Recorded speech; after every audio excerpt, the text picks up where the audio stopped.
Hi guys, we are here for the Siren song, Lenormand and Kipper, but tonight we are focusing on the Kipper cards therein. We are going to look at the fundamentals of what makes Kipper so special in our divination decks. Hi Jane, hi Karen, hi from Hamburg. So we're going to see exactly what the Kipper cards can do, why it should be in your tool belt, and also the steps that you can take to being fluent with them. Anthony, hi. He says he's been into Kipper for the last few weeks. Magic. Hi, Brant. How are you? Hi, Cheryl. Hi, Debbie. So I'm going to put the overhead on and we're going to have a look at our sirens in the Siren song Kipper. Hi, Yasna. So the Siren song Kipper and the Kipper deck in general. You will probably know the original Kipper cards. Now, the Kipper cards were similar to Lenormand in that they came with a really simple instruction book. And it's those instructions that we're actually working with today, which we'll go through shortly. The interesting thing about the Kipper deck is that its first release was in the late 19th century. And then another release was, released in around the 1920s with the same images, but with them transposed. So as Kipper has directional qualities, the 1890s deck is facing the opposite direction to the 1920s deck. You don't have to take on this information. All you have to know is that when we're working with the Siren song Kipper, we are following the view of our people. And the reason for that is in the original instructions, many of the cards in the deck have an auspicious meaning, which means a fortunate meaning if they are falling in the gaze of their querent or partner. And they also have an inauspicious meaning when they fall behind the backs of our sirens. So what we are taught in those original instructions is that any card that lands with your siren looking at it is considered fortunate or easy. It's an easy way forward. Whereas behind their back, it becomes a whole different ordeal and reverts to a more negative, being difficult, or showing its lesser qualities, let's say. The best way to explain it is with one of our ladies, the rich girl. When she falls in front of the querent's face, she is full of joy and a great friend to be around. However, the moment she steps behind the back of the siren, she becomes somebody who we have to watch out for. Same with all the other people card, or somebody when just not getting on with that well. But it can turn rich girl from an amazing friend into quite a bitch sat behind her back. Similarly, with the male character, you'll see our female faces right and our male faces left. This could be a possible girlfriend for our siren, the rich girl in front of him. However, the second rich girl falls behind his back, she becomes or shows her worst qualities.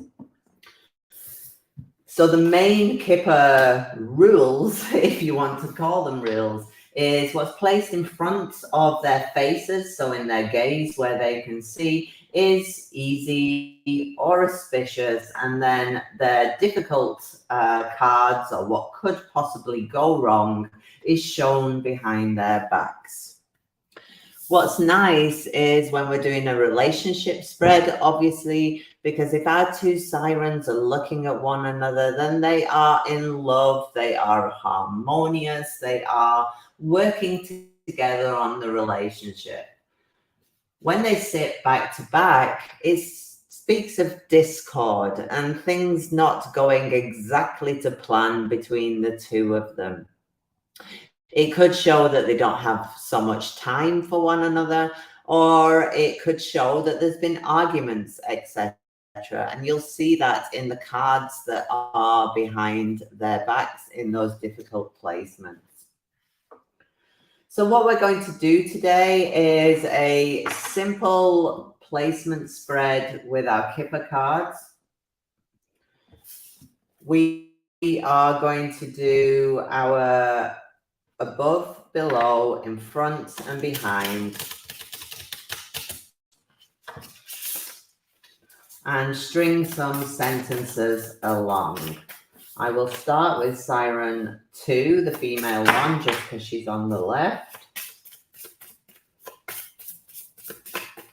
Place a card above her head that represents her thoughts, where she is right now in her head in this situation.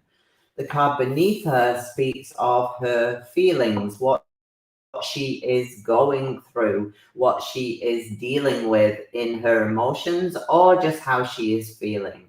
The cards ahead of her become the auspicious line, which means they become, and I'm putting 3 cards here, they become the easy cards in her day, whereas the 3 cards behind her back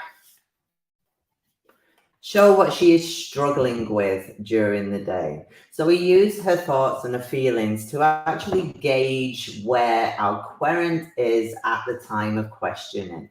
Obviously, I haven't set an intention for this one, so we will just go through the motions. So this lady is thinking about wealth. Now, win-lots in the original deck speaks of things that have been earned, money that has been earned. It does speak of winnings, but usually something that comes because you have really, really earned it. When she's got that on her head, she could literally be thinking about money. She could be thinking about abundance. If you think of the fish card in Lenormand, for example, our abundance card is the win-lots card. So, or it could just mean there's a lot of goodness going on in her head right now. She's got really great thoughts, or an abundance of thoughts. So let's have a look at her feelings while she's thinking about wealth. And we have dishonesty. Dishonesty is like a mix of the snake and the fox card in Lenormand. And it's what we call a cause and effect card. I will be doing this in the next session, how we lay extra cards on these, but I will add them for now. And then on the next session, you'll learn about all these cause and effect cards. So she's feeling dishonest. She's dealing with dishonesty.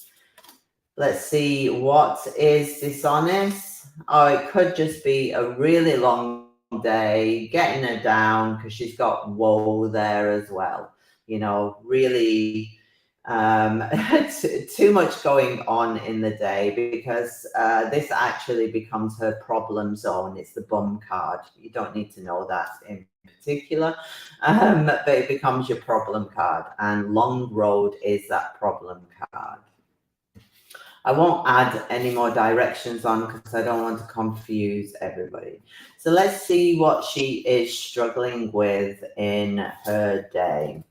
And we have the good outcome card. We have, which literally means a great outcome. Even in a negative position, it's kind of a good card to have there. Then we have murky thoughts. Murky thoughts are, it's doom and gloom. So being very negative, despite having this wealth over her head. And sorrow, which is our stress card. So I would suggest that what she's doing in the day isn't actually going, it's going a little bit pear-shaped with the two of them. It's stressing her out and getting her down. Let's have a look at her positive line. We have rich gent, who is a younger gent, could be her son, could be someone in her life, could also speak about finances, because when our Kipper card people aren't attending as people, which is something I'll have to do in a later session too, they can also hold their core essence. And rich gent is a money card in that he relates to being on that first step of your career, etc. Even self-employed could be shown with rich gent in the mix. But let's look, there we go, we've got work. So what's going well, and we will leave him out because he wasn't in the spread. We've got Siren 2, rich gent, occupation, change. Occupation can speak about work, it can speak about any hobbies that you have, and change, moving off. And I do this so that you get used to me doing this when we move on to the movement cards and how you deal with those. So, things not going her way, getting stressed out, trying to actually focus on making some money, although she's faking it till she makes it with dishonesty beneath her. And with rich and occupation and change, really, again, a financial card, but speaking of lesser finances than wealth, she's obviously thinking of wealth, but focusing on the daily financials and trying to change that moving forward. Hopefully I made sense there, everybody. I will do a Siren 1 so you can see it in the opposite direction for our partner. I have mixed them up, so we've got some upside down and some not upside down. Magic. If anyone gets stressed at that, I'm sorry. That's a standard here, that you have cards that are the right way and not right way. Okay, we're supposed to be doing 3. So what is our Siren 1 thinking? He's thinking about good outcome, could even be just thinking about love, but until we see the rest, we won't be able to fill that one in so much. He's feeling rich, gent. He is raring to go. Think about the bachelor of rich gent sitting in a feeling zone. He has his, I was going to say his testosterone, and off he goes. But it really is a G-up card when it sits beneath you. He is that determined guy, the rich gent. Let's see what our Siren or our querent is struggling with. He's really struggling with work. He's bringing a lot of stress. That's too much work, because sorrow is our card for pure stress. Think of the days when you've got too much to do and don't know what to do first. That's occupation and sorrow together. Really struggling to find that focus on work and not getting too stressed out about it. And we have the gloomy thoughts, which is a double whammy on that one. So really, really struggling with work and the amount of stress that goes with it. Let's see what he finds easy. Long way, that's our 2-year card. But interesting, living room is our immediate card. So you've got a long-term card and an immediate card land right next to us, followed by high honors. So our gentleman needn't worry. Think about the outcome of the work. Think about the goal that you've set to yourself. G yourself up. It is going to be stressful at work. There is a lot to do. It's going to get you down. However, it'll take you a little bit longer than you were expecting, but once you actually start that, it will happen really soon. You will get that outcome as soon as we get to parlor or living room here. So even though it feels like you're putting in the extra hours, maybe overtime, don't worry, because it'll be done as quick as it's done, and you will receive those rewards for it with the high honors. So let's do a spread for our sirens. In a relationship, we have them facing one another, so we know that we are working on the same team and not working against one another. And I will do a relationship snapshot. I will mentally set an intention for a character on TV.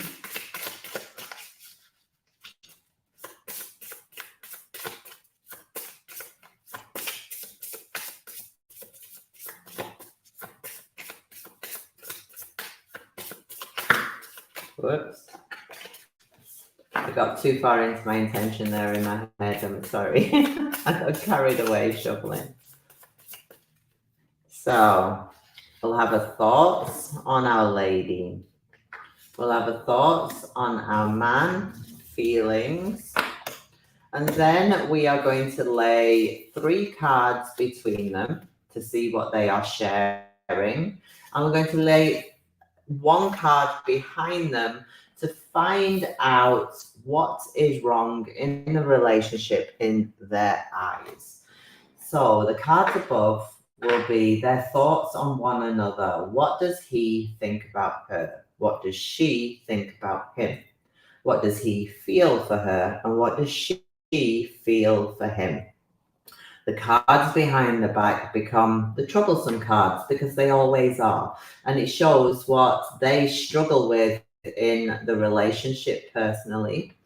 And then the 3 cards in between are their auspicious cards. It was that way around. And how they can come together. Okay. So what does she think about him? Ooh, expectation, desire. She likes what she sees. What does he think about her?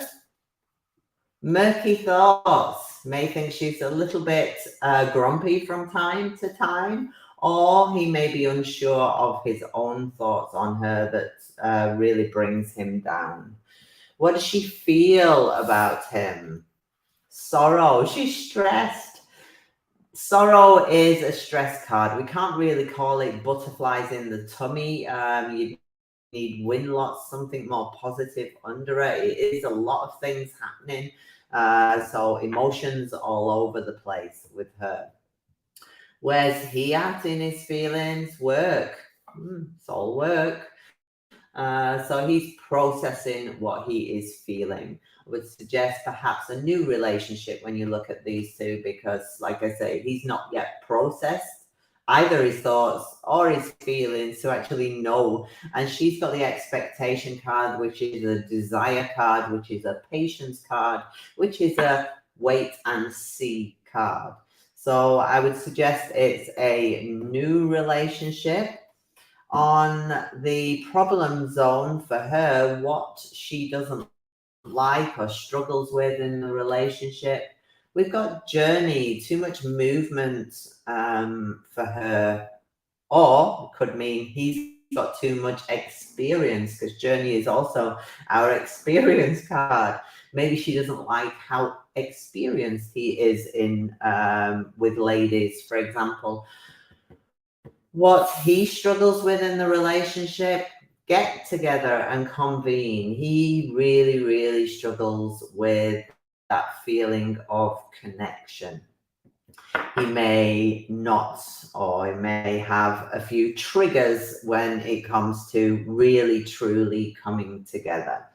So what can they do from their respective sides to actually, auspiciously bring this relationship into order? Siren 2 has change in front of her head. She needs to make some changes herself. She's flowing with those fish. Or she needs to create a change. What does he need to do? Anchor of hope in our card number 36, Hope Great Water. Hope Great Water speaks of long-term amazingness. It's your retirement position on a desert island, enjoying the fruits of your labors of life. And he has that straight in front of his face. So he really needs to know what he wants. When he has whole great water right in front of his face as an advice, he really needs to set those goals and know what he wants for his long-term future. So how do they meet in the middle? And if you've got a really negative one in there, there's a chance that it would be difficult for them to meet in the middle. But we have unexpected money, which is our karmic card, our card of karmic payback. Money coming in, yes, unexpected money. However, it speaks of real karma being played in your favor. So if she makes the changes to her side and he really figures out what he wants in life, there will be some karmic surprise, some surprise get together that involves both of them to bring them to that point. Although neither of them have great thoughts or feelings on one another apart from expectations, so I wouldn't really say it's something to pursue.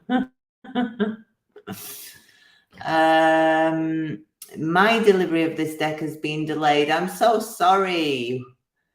Someone just got my Kipper book. Thank you so much. The cards are easy to shuffle. Absolutely. Rich Girl sounds like Holds the Notes song. Yeah, Rich Girl. Yeah, she has a personality of her own. Okay. So what I'm going to do now is I'm going to do similar to what I did before, but I'm going to show you how directions would be added. I'm not going to explain them in depth because we can do that on the next session, but Kipper cards have different types of cards. So I'm going to see if some will come out to play and show exactly what Kipper can do. And I'll keep with the simple.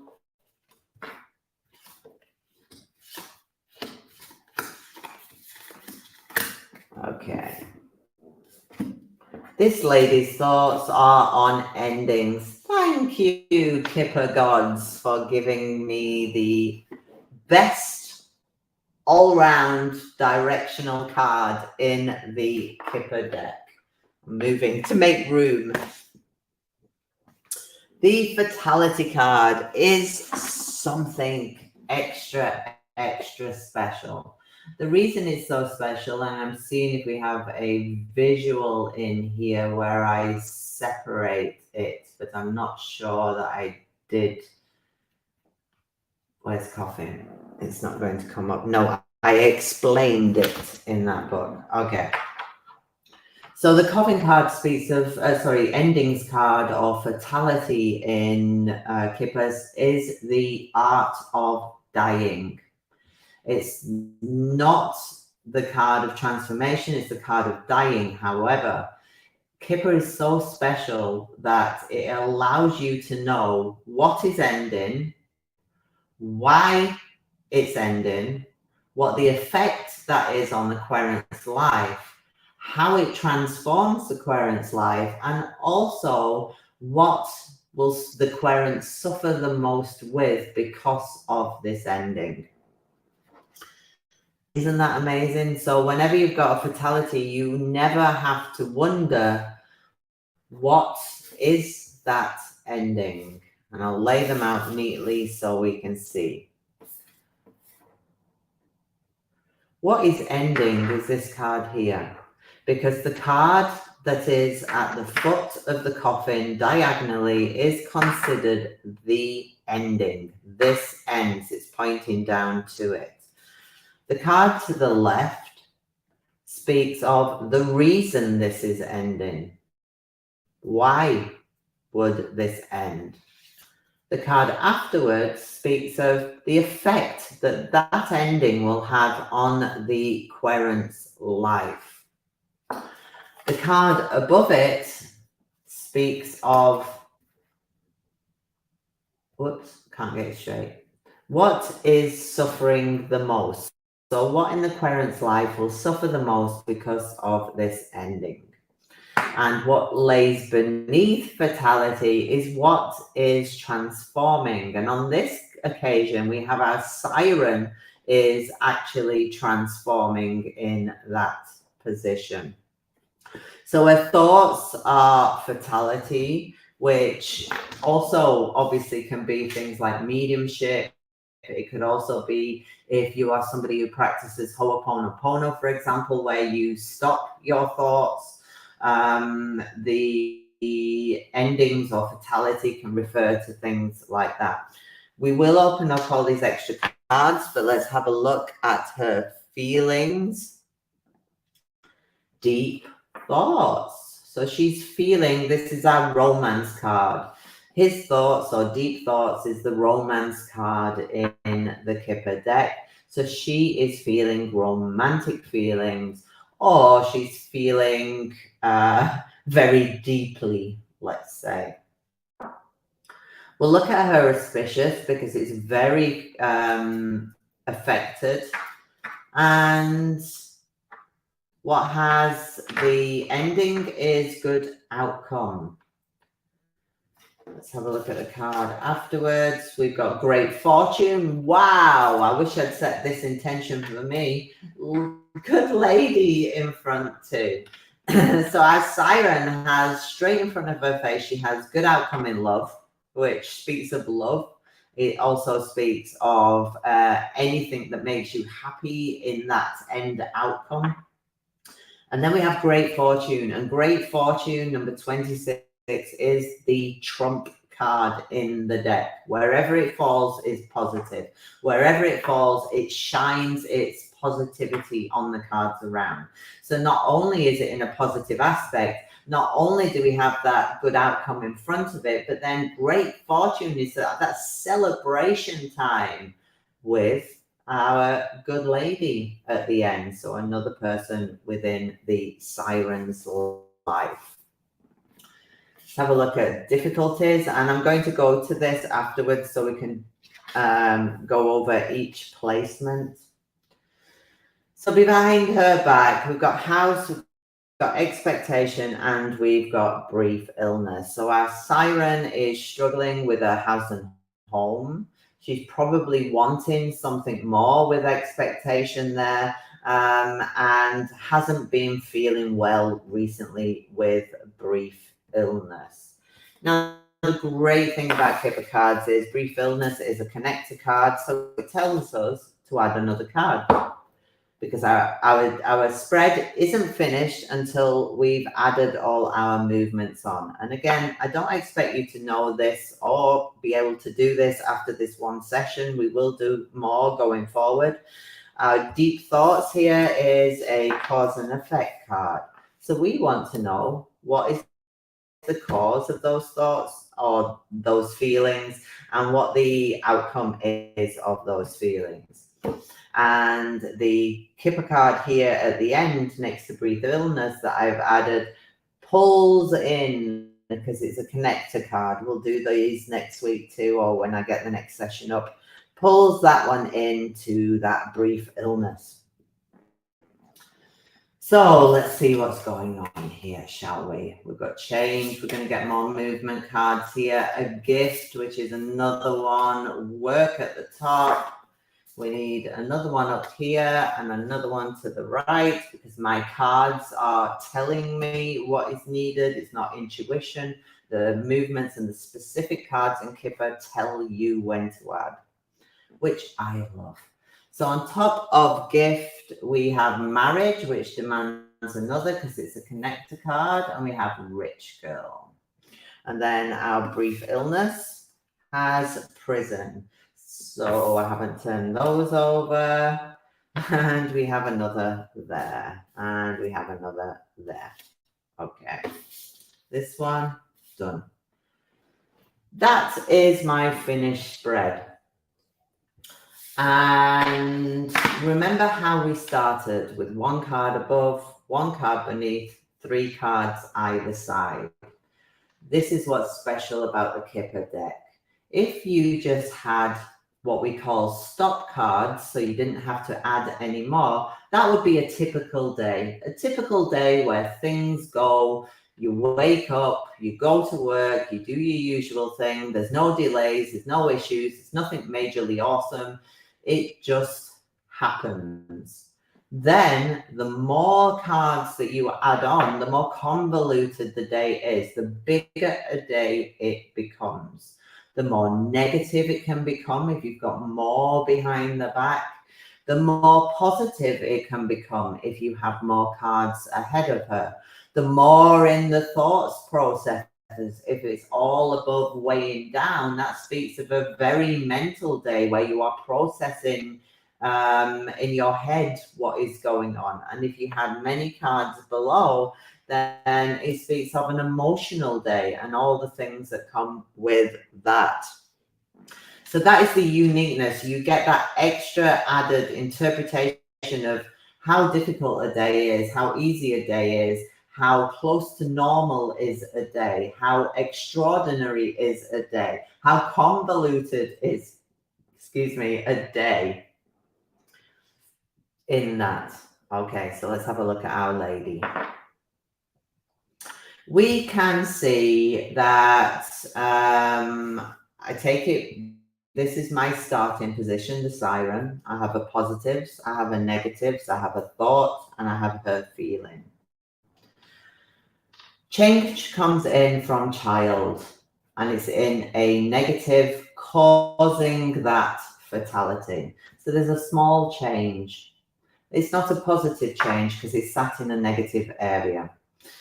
So what does that mean? It actually means that our querent has to be involved in that change because she sat under fatality and she is the one that's transforming. What's suffering the most is work. For example, if our querent was a mum, you could say changes with the children means that her work has to suffer because she has to go into that fun mum mode and do stuff with the kids, marriage and rich girl as well, coming down through gift into it, surprise, let's all go out for a lovely day together. As an example, if it was somebody who didn't have children, then we would be looking possibly at a new project is coming in that actually needs changing, needs her input on those changes. And she's having to make those changes again because she's in that transforming role. And the occupation above it, which is your work card, sat above, is saying, you know, all your commitments, occupation, marriage, all your work commitments are suffering because they're over here. And you're not getting to them. Rich girl generally doesn't get to a great deal anyway. She's more about fun than actually doing anything.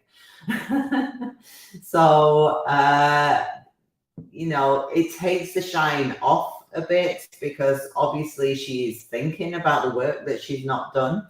So it takes the shine off a little bit, but going out, having an amazing day with possibly the children. But anyway, sacking work off, going out with the kids or going out with good lady as well and having fun. We also have these difficult cards behind her back. When this child hits in, we also have her line that she's sitting on. And it really shows, you know, we've got prison, which is that stuck in, and brief illness, you know, cabin fever, expecting cabin fever of the children, makes changes rather than staying at home. So again, you've got corroboration on the left-hand side of the reasons why she's actually going to have to sack off work in order to entertain probably. Her feelings are, oh my God, kill me now. I really don't want to. It's a hard-ass process that I really, really can't be bothered to do. But I know they've told me they're bored. They've told me that they are feeling that they're only at home. They want to go out. Ah, damn it. Stress with sorrow in front of her. I have to do something. And then we walk into this amazing side at the right hand side. Okay, I will put me on again. What I wanted you to take from today, that last bit was just a show off of what Kipper can do. I want you to take your Kipper deck, read your auspicious, read your inauspicious, read those thoughts, read those feelings. Don't worry about movements, connectors, anything like that. Just take those baseline placements. And if you want to post in the World Divination Association groups on Facebook, please do tag me in. I'm happy to see those.